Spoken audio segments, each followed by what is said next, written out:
నాన్న ఎందుకలా రంగులు మారుస్తుంటాడు? ఒకసారి డబ్బులు ఊరికే వస్తున్నాయా, ఏం వద్దు అంటాడు. ఇంకోసారి ఆయనే అడగకుండా కొని తీసుకొచ్చి నిద్రపోతున్నా సరే లేపి మరీ తినిపిస్తుంటాడు. అమ్మ కొడుతుంటే అక్కడి నుంచి నెమ్మదిగా వెళ్ళిపోయే నాన్న అరుపులు ఆగిపోగానే వచ్చి మమ్మల్ని బయటికి తీసుకువెళ్ళి ఏదోటి ఇప్పిస్తుంటాడు. నాకు అర్థం కాదు. నేను అడిగినప్పుడు విననట్టే వెళ్ళిపోతాడు. మళ్ళీ ఎప్పుడో ఆయనకి నచ్చినప్పుడు ఏదోటి తీసుకొచ్చి ఇదిగో ఆడుకో అంటాడు.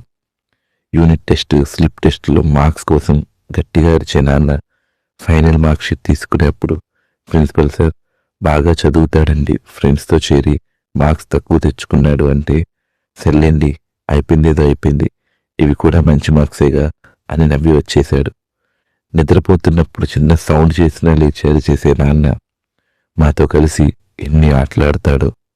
రోడ్డు మీద ఆపేసి బోర్డు మీద రాసిన ఇంగ్లీష్ చదవమని, చదవకపోతే ఏం చదువుతున్నారా అని కసురుకునే నాన్న జీవితంలో వెనకపడిపోతున్నా నాన్న అంటే ఏమైందిరా ఇప్పుడు, ఇది కాకపోతే ఇంకోటి అని ధైర్యం చెప్తుంటాడు.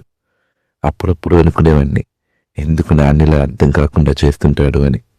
కానీ ఇప్పుడు నాన్న లేనప్పుడు తెలుస్తుంది తన పిల్లల కోసం ఒక నాన్న ఎంతమందినైనా ఎదిరిస్తాడో, ఎన్ని రంగులైనా మారుస్తాడు అని.